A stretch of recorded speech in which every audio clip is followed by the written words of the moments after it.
It's Elise from MyCupcakeAddiction, and on today's episode, I'm going to be showing you how to make a really simple, really quick, no-bake candy cake, where you can take your favorite candies and turn them into this sort of cake. Let's get started.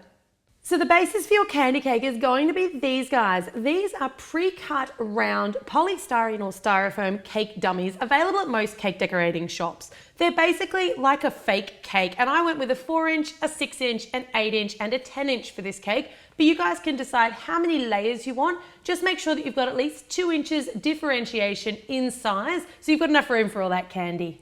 I've got a couple of toothpicks, and I'm also using just a knife and a spoon, and of course I've got a myriad of candy. So when you're choosing your candy, you can see that I've gone for like things that are pre-packaged in flat sort of large boxes because you'll need less of it to go around. You can choose whatever candy you like, and I will leave details of the amount and the type of candy that I used in the description box below. I've got Twizzlers here, but I actually ended up switching these out for marshmallow ropes. You're also going to need some melted white chocolate today. You'll also need something to present your cake on, so I'm just using a regular cake board, which I've covered in a little bit of pink glitter scrapbooking paper just by cutting it to size and gluing it down. A little bit of white chocolate now on the board, and then you just want to start stacking your tiers of cake, and you're just going to use white chocolate in between each of the layers to stack them. So what you should end up with is a nice tower of straight polystyrene blocks on some sort of a surface, a cake board, a cake stand, or a plate. Starting with the bottom layer, and use one of your bigger candies here because it's going to be one of your bigger layers. Just take a spoon or so of that melted white chocolate. You don't need too much. Pop it on the back and use it just to stand the candy up, touching that polystyrene. Make sure that you get a bunch of different colors and flavors so you get a really nice, bright, colorful candy feel on your cake.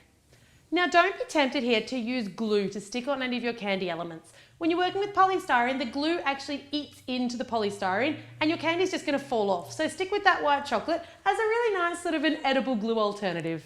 Moving on now to your next largest layer. So I'm going to use one of my larger candies again. I got these cool little Trolli Gummi pizzas, and once again a bit of white chocolate on the back, and I'm just positioning them all the way around that second tier. For my next layer, I used fads, and I love them because they're different colors on each side. So I kind of alternated. I did the green and blue side, and then I showed the pink and orange side, or the red and orange side, and just stuck them alternating around that next layer of the cake. This white chocolate takes a little while to set on these polystyrene because they're not cold. So once you've stuck them all on, you can kind of just use your hands to position them and make sure they're really even and nicely stuck to the sides. Now, a tip for when you're buying your candy, I recommend taking in your tiers of polystyrene and actually testing it out in the store.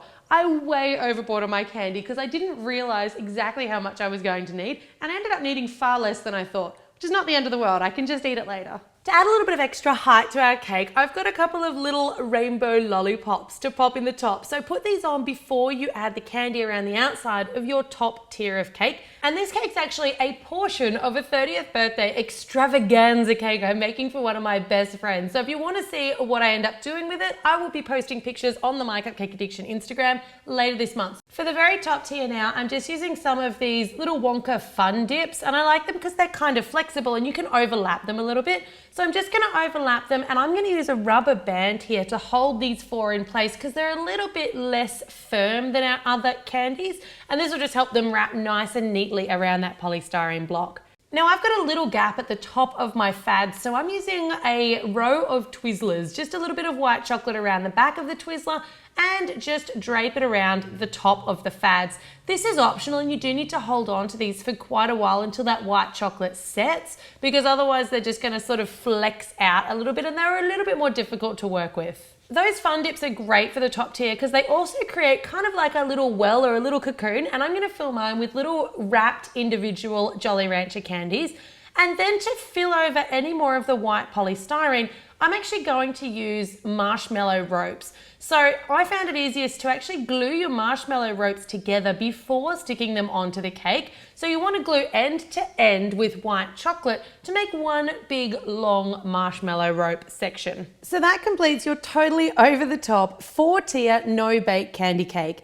Now bear in mind that all of these candies, apart from the marshmallow ropes and the Twizzler, are completely pre-packaged. There is no problem with them touching the polystyrene, but you may wish to remove the Twizzler and also the marshmallow ropes prior to serving so that you don't risk having anybody accidentally pick up a piece of polystyrene in one of your candy bites. There's no need to work out how to serve this cake, you simply let your guests pop up and grab off pieces of candy as they wish. I hope you guys have enjoyed this really unique take on a no-bake tiered cake, and as always, thanks very much for watching.